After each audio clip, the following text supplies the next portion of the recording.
Welcome to the best of the Anthony Cumia Show. 1 hour of highlights from this past week, comedy, politics, current events, and pop culture, all completely uncensored.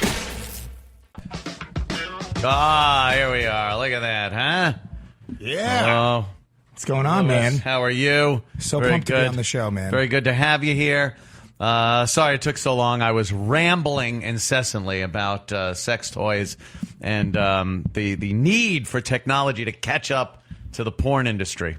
Or the porn industry to catch up to. We do that Reese's peanut butter chocolate thing with both of them and get some fucking high-tech porn going on. Well, it's kind of been we put our technological resources into like building algorithms and figuring out how to connect you to the porn that you would possibly like. It's not robots. True. Yes. Because we thought that as kids. Remember? Yes. We all thought it was going to be flying fucking cars robots working at McDonald's and packing our food. Yeah.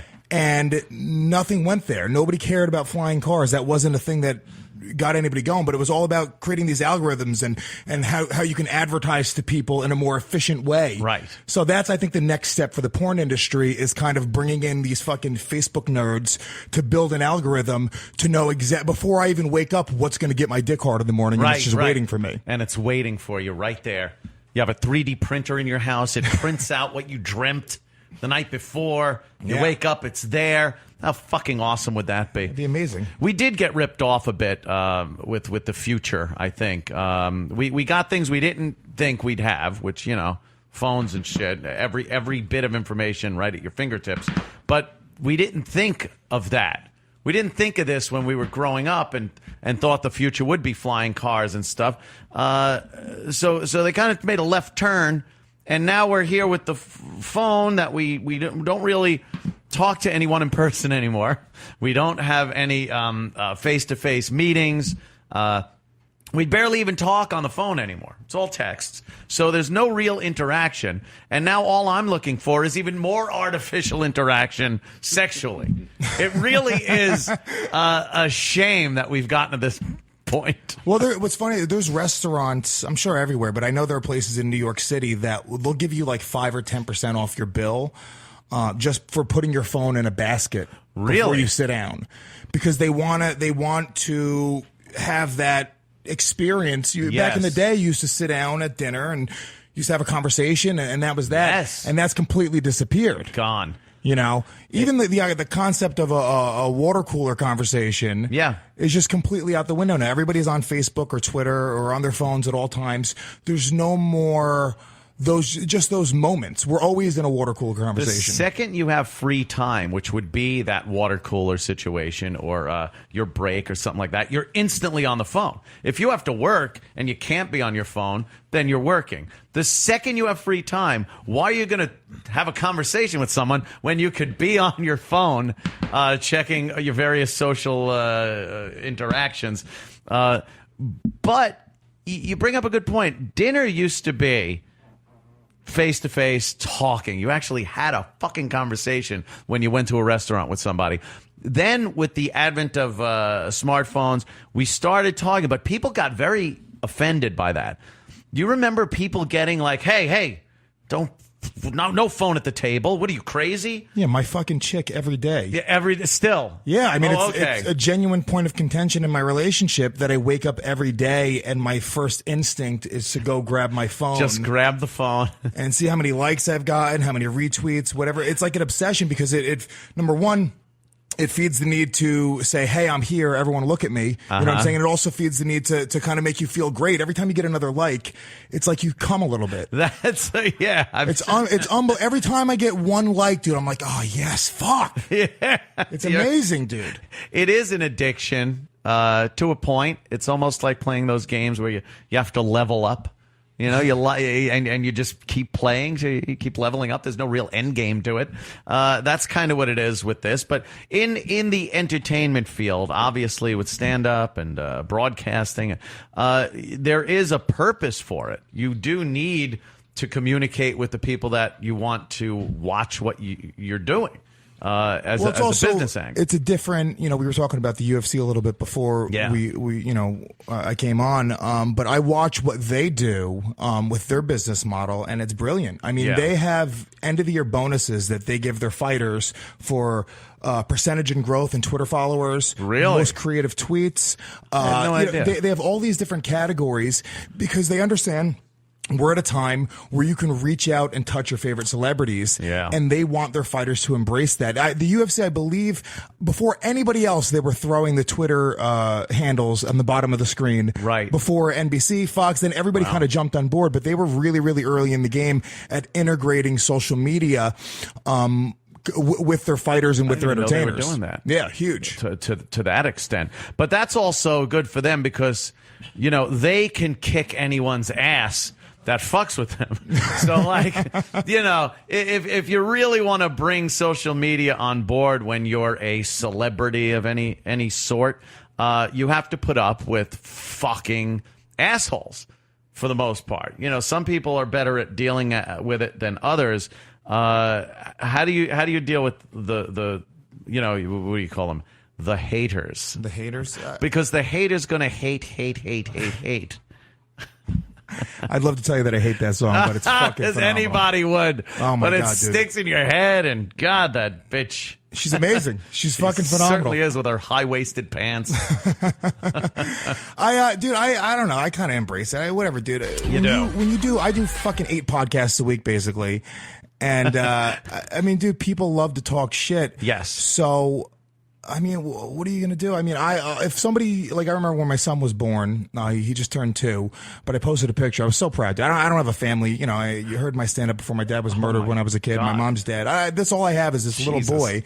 And I posted this picture. He's 2 days old, and my kid was fucking gorgeous when he was born. He had these huge eyes, dude. He looked like he was already a couple months old. He didn't look like a weird fucking alien. Fucking twisted up baby. Yeah, they're gross usually, but this kid was genuinely really cute, right? So I posted a picture on Twitter and Facebook, and on my Twitter, just some random dude wrote, "Oh, great, another ugly wetback in the world." Oh, holy shit! Look, I apologize for that. Well, he's probably your fan. I was drunk. But what do you do? Am I going to sit there and go and get mad at that? I retweeted it. It was hilarious. It got a bunch of retweets because I retweeted it. Who gives a shit? It's just some dude who, once you get behind a computer and you can anonymously talk shit, it's kind of fun. You remember the kids, the form of that? Back when I was a kid, you would write "fuck the Jews" on the bathroom stall, even if you didn't really believe the synagogue door. Wait, well, maybe. Even if you didn't really believe it, you'd just write some stupid shit because you just wanted to kind of create a reaction. And somebody else would write. You knew it was going to be shocking when somebody read it. Exactly. Right. Not that I ever wrote "fuck the Jews" industry. No. We all know the Jews fuck us. Come on. The fucking lights just go out right now. Yeah. Oh, rat. But it's like, they call them keyboard warriors, or, you go on YouTube, you have the people that write. By the way, I genuinely was one of these people who thought racism was going away. I'd say if you would have asked me in my first year of college, 2001, what do you think the temperature is on racism in America? I would be like, you know what, dude, it is disappearing. We are doing well. We are doing so good as a society. And I've dealt with a lot of racism myself personally against me. But I really felt like we were going in such a positive direction. And then YouTube fucking happened. The comment section of YouTube.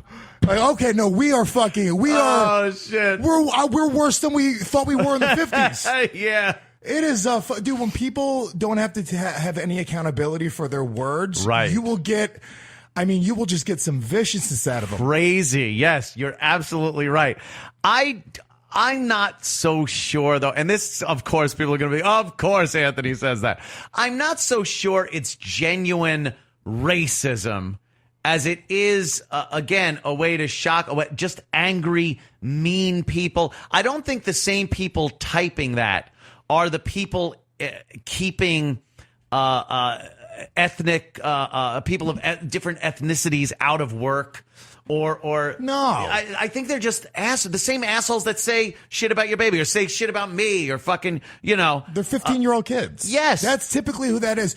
Any person who's making racist comments on YouTube, they're sitting in their bedroom somewhere. They're taking a break from their fucking sitting in their games. basement in front of a microphone. It's But in reality, no, it's not people that are going out and making a difference in the world. Yeah. I just in general, it was kind of eye-opening. There was another really eye-opening thing to me while we're on the subject of racism in general.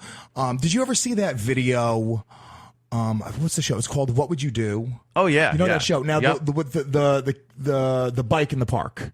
I don't think I saw that one. Okay. Long story short, the show What Would You Do is they basically for the people that don't know the show, they kind of set up a scenario that is kind of like either emotional or just kind of weird, and they secretly film people's reactions around it.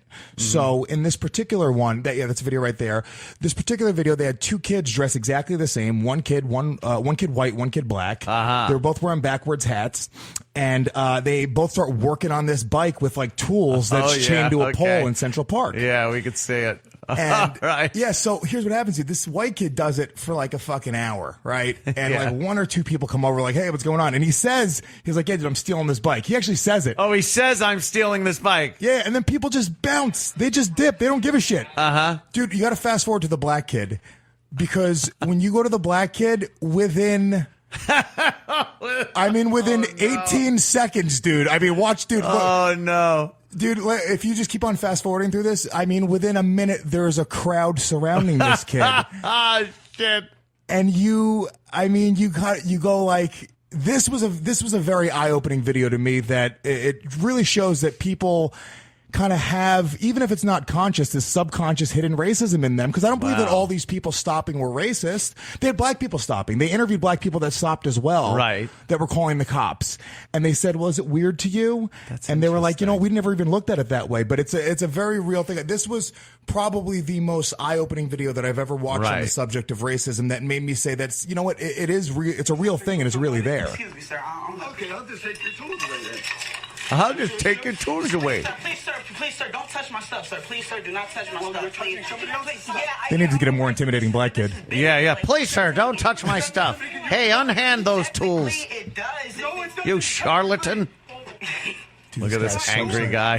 When we bring out our cameras, you know he's dropping N-bombs in his house. He's just going back to when he was fucking 10. Yeah. And my bike was stolen by some spook, and I needed to... It was an American Indian, though? Yeah. Now, that is an interesting situation, but you absolutely can sway reactions based on even where you are. That looked like a very predominantly white area. Looked like a nice... I think it's Central Park. Oh, no, okay. Even so, a lot of white people looked like. Yeah. Now, yes. I don't know. Would it be the same? What would be the reaction like in maybe one of the more black communities of a bike and a white guy doing that and then a black guy doing it? I think the perception would be very similar. I really think? do. I do. I think it's just and this is not me being racist. I'm Hispanic, so I kind of feel like in a weird way I'm sort of in the middle. Right. If I see a black kid and a white kid fucking reaching their arm into a car, I would much more quickly assume that the black kid is committing a crime and the white kid locked his keys in the car. True. It's just a natural thing. It is. And that, I think that's a problem. Mm-hmm. I don't think, I know you guys were talking about like, the cop stuff before. I don't know if... I think we focus too much on the shit that's not really a problem, because I agree. Mm-hmm. I mean, when you look at the Eric Garner situation or in Ferguson, I mean, these weren't issues of racist cops.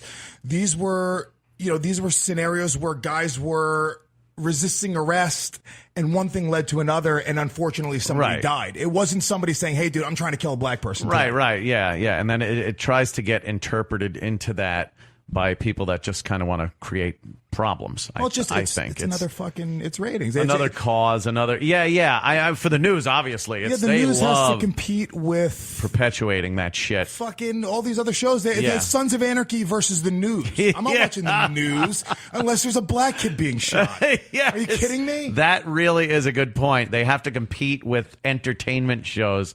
It didn't used to be that way. The news was there as a kind of a public service that just happened to have advertisers.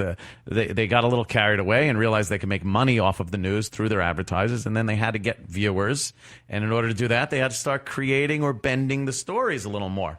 And now we have what we have now, which is nothing resembling news anymore. No, it's crazy. I can't even watch the news. I think back to the Trayvon Martin case. If you really break that thing down, it was such an irresponsible portrayal of what actually happened there. Yes. Irresponsible to everybody involved. Yeah, I have friends on Facebook, right. Black friends, who are like, if you even question the Trayvon Martin situation, unfriend me now. I don't want to fucking talk to you. Yeah. I'm like, you are creating genuine, real divisiveness and real racism over a fucking... Dude, that's not the story. Yeah. It was not a story of a boy being murdered by a white man. Yeah. Okay? That's just the reality of it. And you look at the way that they report these things, and it becomes a very, very dangerous thing. Yeah, that's their game, though, now. You know, I couldn't imagine the likes of Walter Cronkite back in the old days, where it was just a desk and a clock behind him, and he was telling you the news. You know, twisting a story around to make it last longer. To, you know, let's send a crew out there and stir shit up and make them sound disappointed when they say, no one really on the streets tonight. Did you see how disappointed they were in Ferguson when some of the crowd went home and the news people were like, well, pretty quiet here. How is it by you? Just trying to get shit going again so they could keep the story going. Well, it was because I was actually in St. Louis, or right outside of St. Louis, about 45 minutes outside of Ferguson for Thanksgiving, during this whole shit as the riots started happening. And I mean, dude, my chick's family, and they're like, I'm not gonna say white trash, but they're fucking, you know, they got some hillbilly tendencies, dude. I mean, they literally, her sister's boyfriend went out and purchased a sawed-off shotgun from a guy in a fucking pickup truck in the middle of the woods, just in case the impending race war reached his doorstep. Right. I mean, that's some crazy shit, and I mean, that's like that's the irresponsibility there. Yeah, it's like I watched it happen. I watched this guy buy a gun and bring it into the house, and my son was right there. It was a weird thing. It was a very uncomfortable thing. Yeah, that doesn't seem very responsible. I'll give you that. I'm hugely pro Second Amendment, but responsibility has to go hand in hand with that. Well, I don't just mean like hey, guns for everybody, and you know, I was actually watching Bowling for Columbine last night, and there was a part where, you know, Michael Moore is so fucking agenda driven, and it was the part where he goes into a bank, and a part of the promotion for the bank was you open an account with a certain amount of money, they give you, like normal banks would give you a toaster or something like that, they give you a rifle. Right. Give you a rifle. So he goes, do you think it's responsible for a bank to be handing out rifles? And it's like, they're not handing them out. There was a background check that had to be done, just like you would in a gun store. The bank happened to be a licensed firearm dealer, which I don't know where this was. You know, it's one of those states where, you know, the bank could be a gun dealer. But he was trying to present it like, you know, anybody walks in, slaps down a deposit, and they go, yahoo, and throw him a gun. And that isn't how it's done. It was done very responsibly. I'd love to know how many crimes were committed with the guns that this bank gave out during this promotion war. I would bet there were none. I bet they were just, you know, people going in, getting the rifle, and that's the majority of responsible gun owners. I agree. I think the majority of I'll say this, man. You know, people shit on the cops. The majority of cops are responsible people. Sure. I think they're good dudes. Majority of cops. Majority of librarians are. Majority of comedians are. Right. There's going to be some assholes. There's going to be some shitheads in there. Yeah. In any category, any profession, black, white, Chinese, whatever you want to say, you can pick out people that are fucking assholes that make stupid decisions. Right. My problem with the Second Amendment, I look at myself, dude. I'm a psycho, dude. I'm fucking like real anger problems. Like I've had a really, you know, I've had a fight that urge to prove being a tough guy. Oh shit. My whole life. Yeah, you know, yeah. somebody stares at me on the subway, we just make eye contact for a minute, and it becomes like a thing. It's a thing. We're looking at if it was a woman, it would be love at first sight. But because it's a dude, now it's a challenge. I have to fucking murder this Dominican guy right now with my bare hands on the subway because I have something in me that and it's fucked up. I know that's a fucked up thing. So I look at myself, and I'm a fairly responsible person. If I walked into that bank, opened up an account, I would pass the background check. I would be offered a gun, and they might just give me a gun. I might walk outside, and some dude might stare me in the face, and it just might escalate to the point where I have that gun and I pull it out, and whatever fucking happens, somebody could end up dead. And for that reason, and I go, I'm not like that much of a psycho. I'm not that fucked up. I shouldn't be in prison. Right. For that reason, I don't think it should be that easy for anybody to walk in and go and get a gun. I think it should be a process. I think it should be a process to own a fucking pit bull in this country, much less a gun. In reality, it's a dangerous thing that can take somebody else's life. So I want to know the person who can, pull a fucking button and just take somebody's life is a fairly responsible person. Isn't there something that's been just thrown away in recent years, and it's called self-responsibility? I think the ability to understand yourself, as you do, and I think I do, and people have I think the majority of people have a pretty good understanding of who they are and what their shortcomings are and what have you. So I don't see restricting everybody because some people have a problem. And I do understand that some people do have to be sorted out and looked at, and that's why we do have background checks, and especially in New York State. I mean, it's a pretty arduous process to legally own a gun in this state. But again, there has to be a line where you say, look, the freedom of the people has to be greater than this fear that a few people are going to lose their minds. And I think that goes with anything. Violent video games, television shows. We can't show that because there are children on this planet. Well, fuck them. I want to see it as an adult.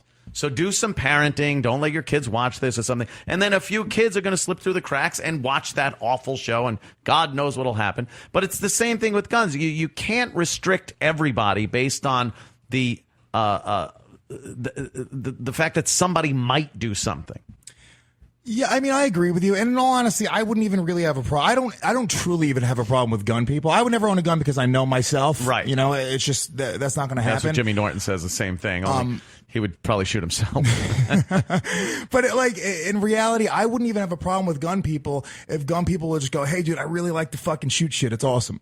If you just said, hey, dude, do you know what it feels like to fucking hold? I don't even know what guns are. But it is very fun to shoot a gun. Yeah, it's be awesome, dude. It is. I mean, I've shot paintball guns. Yeah. And I feel like a god. Yeah. Okay, just shooting at my friend with a paintball gun in the dick. Yeah. I could imagine what it would feel like to have that power to actually have a real fucking gun in your hand. I've held a gun one time. It was fucking terrifying. Yeah. Terrifying. It was so heavy. It's heavier than I thought. It's a lot of fun. I enjoy I enjoy target shooting. I'm not even a hunter. I don't like hunting at all. I don't like killing things. I'll go to the store and buy a steak and fucking go to the range and shoot paper targets. It's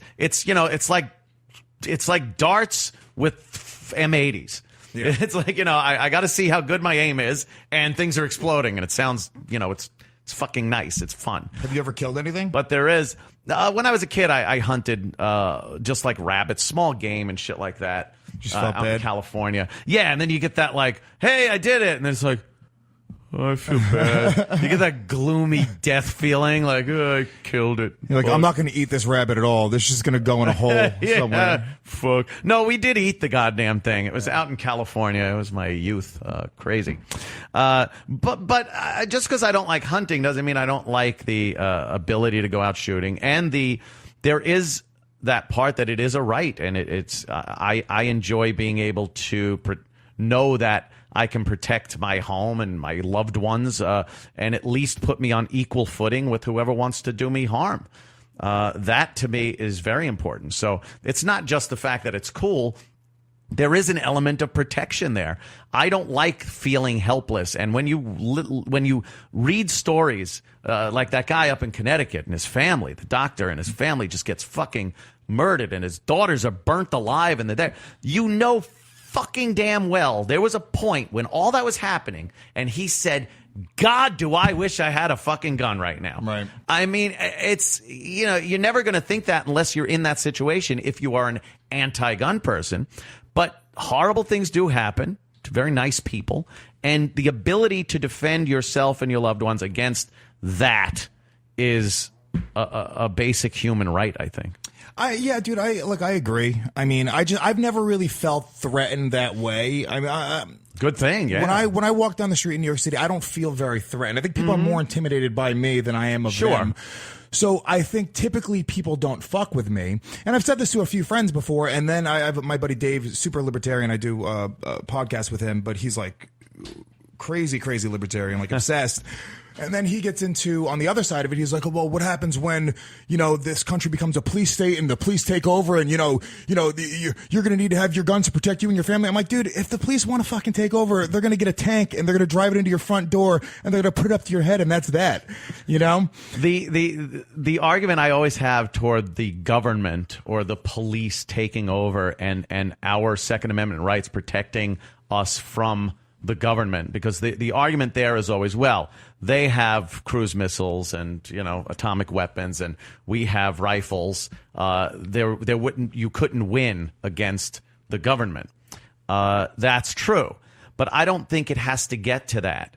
There's a certain détente that's in place just because we are an armed populace, that the government can't use a pen to just swipe away your rights right now to that extent. They need some type of armed,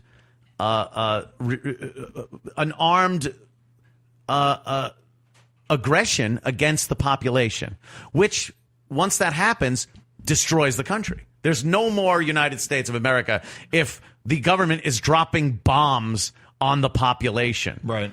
And the only way they would need to do that is if there is an armed population. So even though one side is much more armed than the other, the fact that there is that need for one to do harm to the other with weaponry, it kind of keeps it balanced. Right. Like just because they know that if they pulled that, there is no more country anymore. There is no America if the government starts literally bombing and shooting its people. Well, that's what the media would have you believe is currently happening right now. I understand, but there is you do have to walk outside, and as I forgot what comic said it. Walk outside after you hear all the horrible things on the news, and then go out your front door and listen to,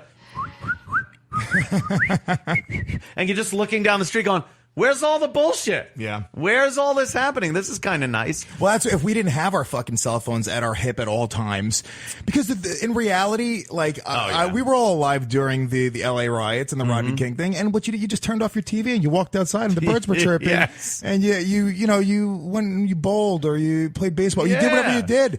But now it's always in our face. It is never ending. You have that feed that's just constantly feeding you more and more information instantly. It's kind of crazy, dude. I understand the obsession, but it was a really nice moment that I had last year, and I know we're going to plug it on here at one point, but I'm doing this cruise again coming up this February called Shiprocked. And it's a big rock and roll cruise, and they have a bunch of fucking.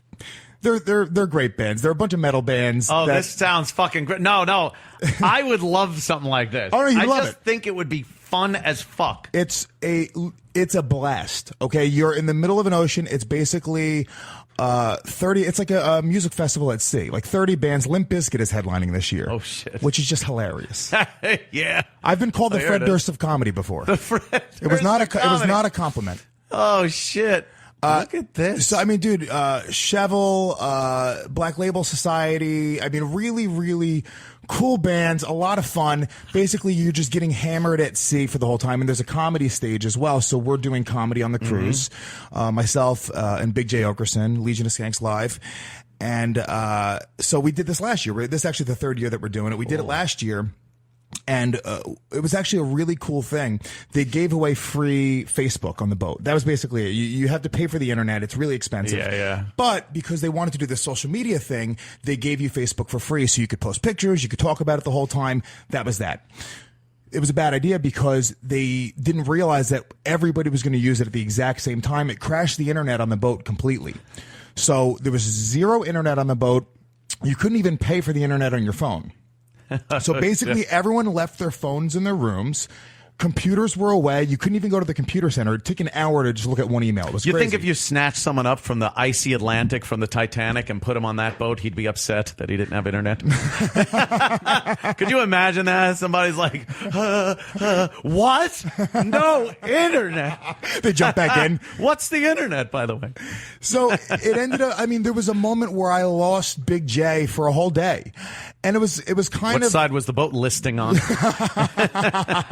I love Big J. But it was kind of a refreshing thing where it was for the first 2 hours. It was kind of annoying, and it was like, what the fuck's going on? You feel like uneasy. You know when you like leave your cell phone at home? Oh that uneasiness? yeah. It's panic. So it felt like that. But then after you got used to it, after a couple hours, dude, by day 2, we loved it. It was refreshing to not. Yeah. We had real conversations. I was meeting people and looking them right in their eyes. And I the first time I had met them, and I wasn't worried about what was going on my Twitter account. Yeah. So it was kind of a cool thing. This year, I hope the exact same thing happens this year. It probably will, and I think it's a good point. Because you're on a microcosm of a society, I think. Yeah. You're on a ship. You're there with a set people. No more people are coming on. No people are getting off. These are the people you're with. So what's the real need for that? You want the personal contact. If anything big happens, if there's a nuclear attack somewhere, the news will get to you. Right. Someone will say it. So nothing that important is happening outside of your little community on the ship. So it does.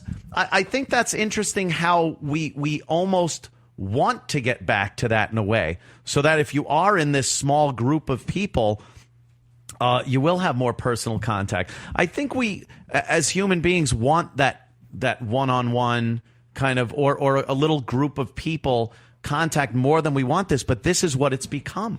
This is just what reality is now. Well, we all admit that it sucks. We all admit we all talk about how it sucks. Yeah. How we feel like shit when we leave our phone home. We got to be doing that. We're slaves to it. And we just keep fucking doing it. Yeah, it's when you describe it, it sounds like genuine addiction. Yeah. Like when you think, like if you're an alcoholic, the way people describe it's like, dude, I know it's wrong. I know I shouldn't pick up the bottle. I know it's killing me, but I still got to do it. And I love it. And I kind of love it in a weird way. And I kind of like it. I can't wait to Instagram this photo. As soon as I get out of here, it's going to be phenomenal, dude. Yes. That's where we are. It's a strange place. And it's right at the beginning, so I'm very curious to see where this goes and how it does affect society. It's already done it, but it's easier a few years down the road to look back and see how something affected things. And I don't think we're far enough away yet to really see how it's affecting things, more so than, hey, we don't eat dinner and fucking talk to each other anymore. I think this will have a real impact on, like an evolutionary impact. Oh, completely. On people when you look back from the future. It's the best of the Anthony Cumia Show. 1 hour of what you missed this week because you're too damn cheap to pay for it. If I may get to Mr. Adam Carolla. Hello, sir. Thanks for having me. How you doing, man? Thanks for coming on. It's a pleasure having you, and I cannot wait to get out to Los Angeles in a couple of days and sit in on your program. A lot of fun. Yeah. I'll give you a tour and I'll show you the facility, and we'll be excited to have you. When are you coming out to L.A.? The Empire. I'm leaving. I guess Friday. Friday. Going out. Yeah. We'll get all the details set up and stuff. But I'm definitely excited for it. You're like the first guy that did this podcasting thing successfully, much to a lot of people's chagrin. Yeah, I don't know. I was trying to figure out the other day why there's so much chagrin. Yeah. I do seem to awaken the sleeping chagrin giant that lies within everybody. And then, it's weird because I think of myself as a very nice guy and a very even guy that a lot of people think is a huge douchebag. Yeah. And I can never figure that one out. Why is that? I think it's that you do have the ability now to really speak your mind with almost impunity. You'll still get shit for it. But does that open you up to a lot more criticism? I think it does. You mean being a douchebag in general, or have a successful podcast? I think anybody, given the situation where they can openly talk, can be looked at as a douchebag, because I think everybody has some douchebaggy tendencies. But I think it's great for an audience. I think it's great for the First Amendment to really be able to openly speak about things. Like you're doing, but then again, you're going to catch shit for it. Well, the thing I need to, you need to tell, or I need to tell everyone, or I try to explain to everybody, is when you're up on stage and there's a phone in your hand, and somebody says, "What do you think of your mother-in-law?" and you say, "Oh, Shelley, she's a delight." Nobody fucking laughs. Yeah. That's number one. So you have to say, "Oh, that old battle axe." Yeah. Jesus Christ. I mean, people don't realize that that's where the humor is. Now, obviously, next time you see your mother-in-law, she's going to be pissed. But what I'm saying is, and hopefully she's dead like mine, but either way, the first thing you got to realize is when you're up there, when you see a movie and it was fantastic and you met a celebrity and the guy was super sweet, there's not a lot of comedy to be mined in positivity. You know what I'm saying? Absolutely. Nobody is told a super amusing, hilarious story about going right through the airport TSA with nary a problem.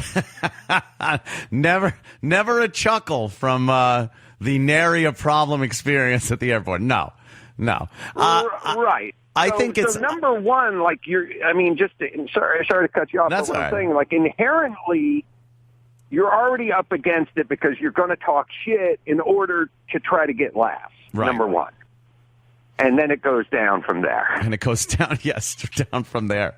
I always bring up the topic of context and the fact that there is really no differentiating context anymore. Years ago, you would get a doctor or a politician or a news guy like Walter Cronkite. He was held to one standard, and a comedian like George Carlin was held to another standard. And their context, you would say, well, that's George Carlin doing a bit, or that's Walter Cronkite telling in the news. Now it seems context is just level for everybody, and if you say something offensive, it doesn't matter if it was meant in a comedic way. You're still, to be held responsible for your words, like you would if you were a politician or a newsman.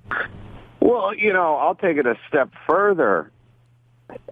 George Carlin and all those greats from that era.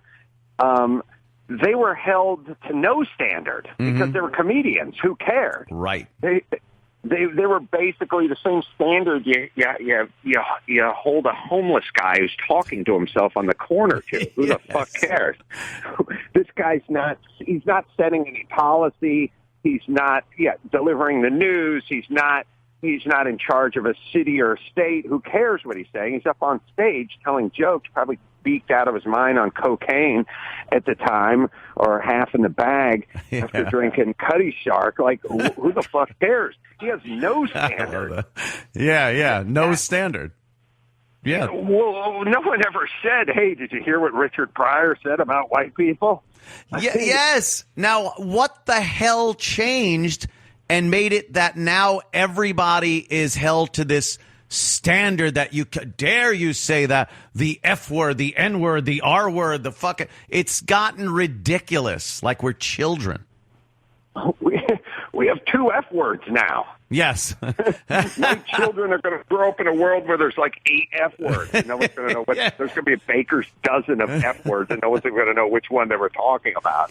It's ridiculous. I'll tell you what it is. I'll tell you, Anthony. I'll tell you honestly what I think it is. And if you just sort of study human beings like I attempt to do, I think everything is narcissistic. I think all roads lead back to me or you or whoever the human being is. So everything has a narcissistic purpose to it.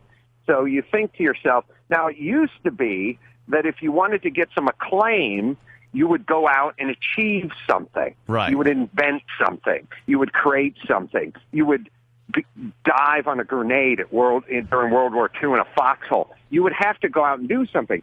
Now you get to have an achievement by pointing out how other people fucked up. So what used to make you a fucking hero was doing something heroic. Yes. It used to be, I'm a hero because I went in that burning warehouse and I pulled that homeless guy out of there. Now I was a hero. Now I'm a hero because I pointed out that Adam Carolla is a racist. Right. Now so I get to be a hero. You see, because you just do the math. Every time everyone around you gets a little bit lower, you get a little bit higher.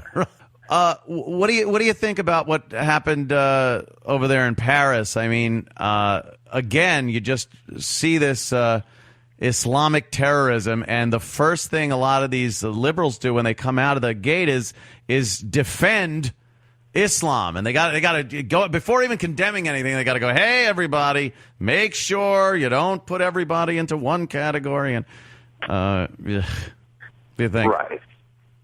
Oh, well, I mean, first off, you have to start judging. If you don't judge, everything begins with judgment. Mm-hmm. You know what I mean? Like every time you correct a behavior, there has to be a judgment.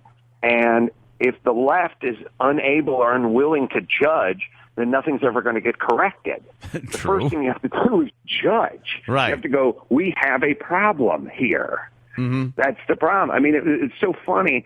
I was watching Bill Maher's show. I was watching Real Time the other week, and Bill Maher is on there doing what he does, which is being one of the only voices on the left that actually can judge Islam and radical Islam. Uh-huh. And he's got guys arguing with him on his panel, and he's like, the guys that are arguing with him on the panel, because they're always super liberal, and I don't know why they need Yeah. I don't know why they're so in love with Islam, but they have to correct Bill Maher, right?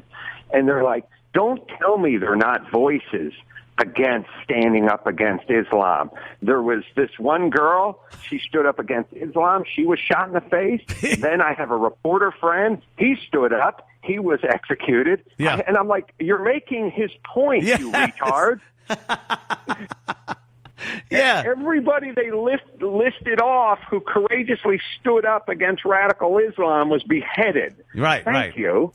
That's Bill Maher's point. Yeah, it is astounding that at the later half of the 20th century and the beginning of the 21st century here, every terrorist event that you've seen globally of any significance, if not all of them, were perpetrated by Islamic extremists, and you just do not see that outpouring of condemnation by the rest of the world's Muslims.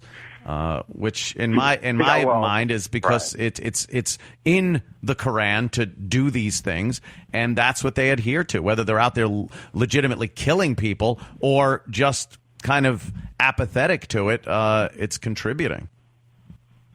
Well, listen, I say this all the time because they love to, by the way, it's like you're talking to a doctor and he's going, hey man, you got to quit smoking and you got to lose some weight. And you go, oh yeah, you got to lose some weight. And you go, okay, all right. And then you go, I know a guy who smoked and he made it until his 80s. And like, okay, all right. I understand you've heard of someone who smoked and made it to his 80s. Yeah. I know you have a fat friend, but can we focus on you for a second? Let's just focus on the front. And they always go, hey, That's beautiful. there's a lot of Christian right-wing, militias and this, that, and the other, and in your country, and there's a lot of, white supremacist groups and blah, blah, blah. And it's like, right, but we don't agree with them. Right. And thus, they're in a root cellar in Plentywood, Montana, stockpiling canned garbanzo beans and ammunition. Yeah. Waiting for the rapture. But they're not in the White House. They're not. We don't elect them. Right. To Congress. Right. You understand? We don't condone it. Yes, there is yes, there are tons of people in the United States that march on funerals of veterans who think that Barack Obama should be assassinated because he's black, who are crazy polygamists or whatever, white supremacists, whatever it is. But as a nation, we frown upon that. Right. We certainly don't get out of the way and go, do your thing, man. Yeah, I didn't see many people supporting Timothy McVeigh when he killed a bunch of children. It was condemnation. You don't really see many people, unless they're complete batshit crazy, supporting abortion clinic bombings. Right. So that's a very good point, though. It's like Tim McVeigh did what Tim McVeigh did. Then we caught Tim McVeigh. Then we killed Tim McVeigh. Right. Yes. That was the majority of our population saying to a very small minority, we frown upon you filling Ryder rental trucks with fertilizer and taking out federal buildings. Yeah. So now what I'm asking that world to do is do what we do with Tim McVeigh. Right. Kill them. Yes. When somebody says, I think it'd be a good idea to throw acid in the face of schoolgirls, you go then get that person and you execute them, not stand by idly. That's my argument.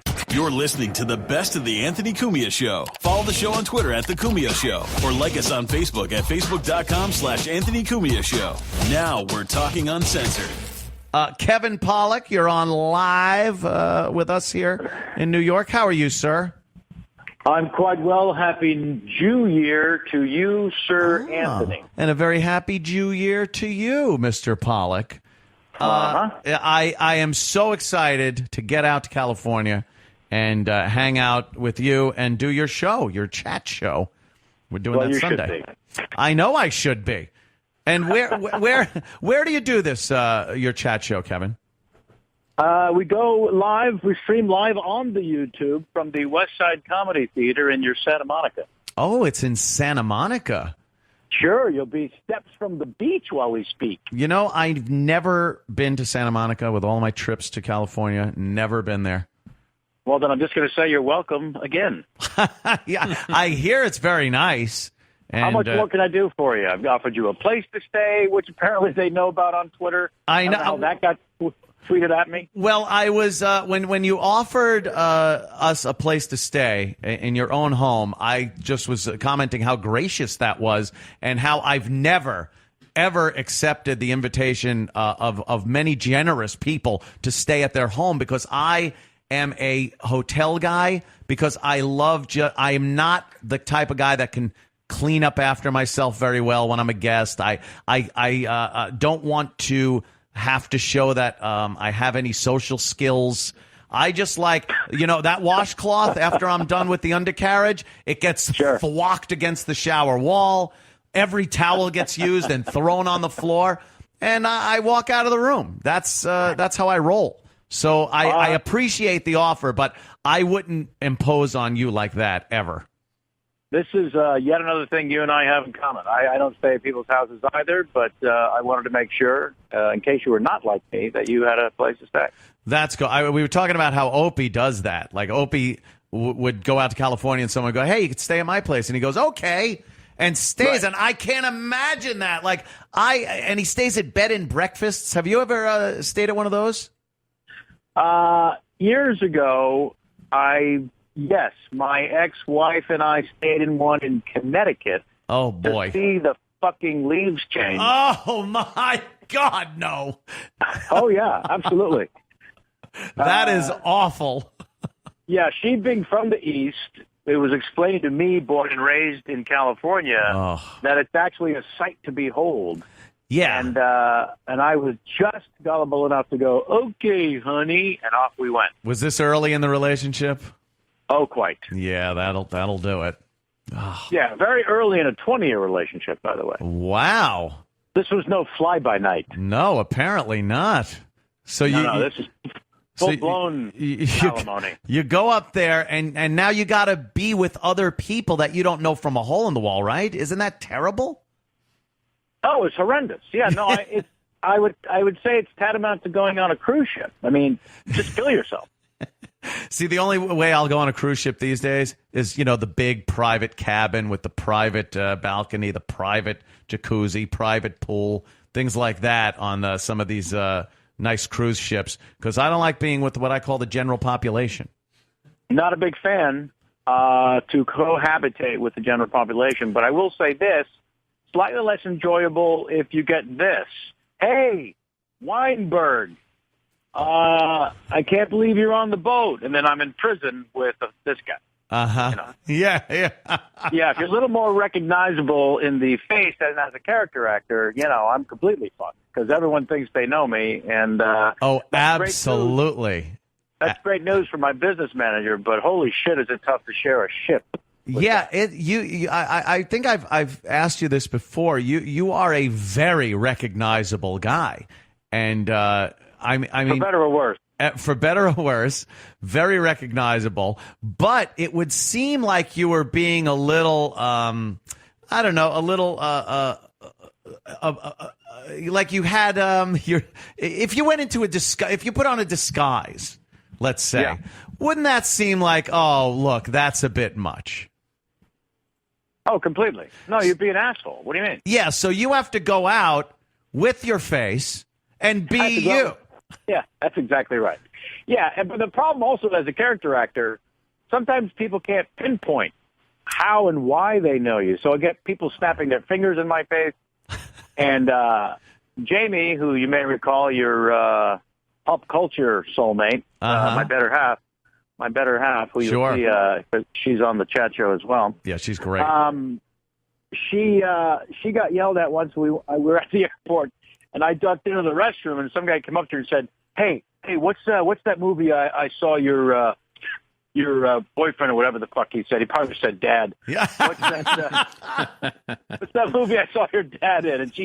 And she's been with me when people have done that. Yeah. And she knows there's no way to win that game, so you just start with the most popular ones. So she says, "I don't know," because the answer is, I wasn't with you, asshole, when you saw it. So how do I fucking know? Yeah, how do I know what movie it is? Right. Yeah, but you can't. Yeah, fortunately or unfortunately, there's over 70 of them to choose from in my case. So, yes. By the way, as you've heard me say, 6 of them are actually good. But still, he's yelling at her, "What movie did I see your father in?" And he's doing it in such a way that he knows I'm about to come back out of the bathroom and doesn't want to get caught. Right. But she's going down the list. I don't know, A Few Good Men, Usual Suspects. And she gets to like the 3rd or 4th one, Casino, Grumpy, and he yells at her, "Just tell me." What an asshole. Unbelievable, because he was panicked. He was panicked that I'd get. Yeah, that you're going to come out and say, "What's your problem, buddy?" That her dad is going to come out. Boy, that is Jesus Christ, Kevin. When did that happen to us? Hey, so tell your dad. Oh God.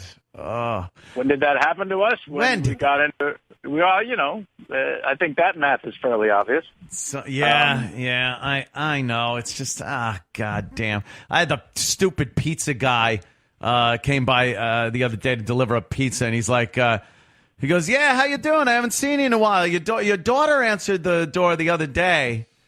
I'm like, I don't have a daughter, you fucking asshole. And then you just don't say anything. You just go, "Oh, yeah." But the next time, I swear to God, the next time he comes to the door, just open mouth kiss. Not the girl, him. I'm just going to open. Yeah. No. Absolutely. Just make him uncomfortable. I don't know. It almost seems like we're bragging, though. Well, sure. But I'm also sorry you can't stay for the poker game. Yes, that's another thing. I was invited to a Kevin Pollak poker game. And, that would be intimidating, by the way, because I know you're good. I've seen you play in the various tournaments on TV, and I know you're good. You know your stuff, and that would be a little scary. How are the guys? How are the guys you play with? First of all, do you do well? First of all, it's small ball. It's really small ball in terms of what it costs. So you could be on a horrible losing streak and still not get hurt. It's all relative. Look, who knows? It's not the money, though, Kevin. It's not the money. It's that Clear. just getting beaten by someone that just is reading the shit out of you. Yeah, no, I hear you. The money issue, it's always about winning and losing because we're competitive. And so what I've done is I put together a game of friends who we make each other laugh, just like it looks like your game. Yeah. When I've seen the photos on Twitter or whatever, it looks like you're hanging out with pals. It is. It's a blast. It's always about that. Yeah, it's always about that. And then you have to make it just competitive enough so people actually give a shit that they're playing cards. Right. Yes. You can't just play for funsies. You know, you need something to make it a little interesting, to put a threat in there so that if people want to push all in, you know, it's gonna cost you if you lose. Exactly. Yeah. Yeah. And it's always funny to me when someone with redonkulous money, like James L. Brooks plays in my game fairly regularly. Uh-huh. And, you know, The Simpsons, I think, cleared $1 billion the first year. The first year one of merchandising. Year one, they cleared $1 billion or grossed $1 billion. I'm not kidding. Yeah. So 25 seasons later, and I watched him have to call. I watched him have to call a $35 raise, and I see the look in his eye, like, and he actually will say out loud sometimes, and it's kind of a running gag now between me and my dealer, because we've heard it more than anyone. He'll say, "Oh fuck, man," like the same rhythm, same way, and it's just fantastic. So it's about units. It's about units. Yes, it's about winning and losing. It has nothing to do with the amount of money. It has to do with, you know, playing well. And, you know, if you could want to make the right moves, if you could pull someone in and just make them do exactly what you wanted them to do with their bet, I mean, God, there's nothing better. It doesn't matter what you won, just as long as, you know, they stay in it, they think they got it, and you fuck them over right at the end. That's fantastic. Yeah, that's similar to we're bigger than U.S. Steel, I think. We're bigger than U.S. Steel. It was like a Kevin Pollak film festival here the other day. And that goddamn Usual Suspects is such a good movie. And the only problem with it is you know that ending, that big twist ending. So as far as rewatchability goes for the entire movie, it's like, I know the twist at the end, but the acting in it is fantastic. You are really good in that. Well, let's not fight like this. No. I'll tell you one thing about the surprise ending. I find a lot of times, especially in this particular movie, when you do know the ending, you start looking for any possible mistakes or hints and clues. Right. And I will tell you, in the case of Suspects, spoiler alert, there's a handful of moments where the director and Kevin Spacey worked out these little beats so that the same line reading the first time you see the movie doesn't tip off anything, but the second time you see the movie, the line reading is right in your face as, how the fuck did I not catch that? For example. For example, big spoiler alert. Although it's coming up on our 20th anniversary, I'm going to take the film and a couple of the boys on a little tour this summer, hopefully. Wow. I just spoke with McQuarrie, who wrote the fucking thing, 25-year-old at the time, who fucking won an Oscar, punk.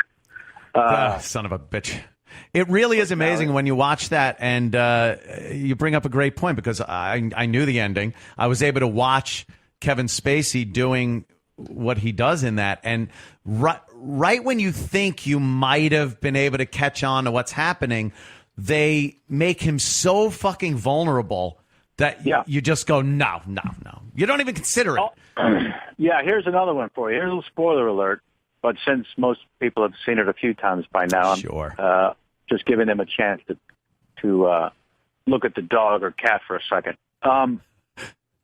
So here's a perfect example of how the director and Spacey literally picked moments to be celebrated on the second viewing of a aha moment. So Chaz Palminteri is doing the interviewing. He's sitting on the edge of his desk, and he's looking down at Kevin Spacey's verbal Ken, who's looking up at him while he's grilling him. And he's holding a coffee cup, which later is revealed when it hits the ground.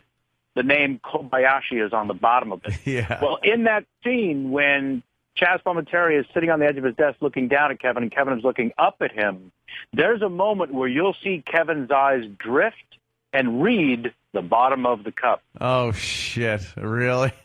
See? Yeah. Holy shit, look! I knew it!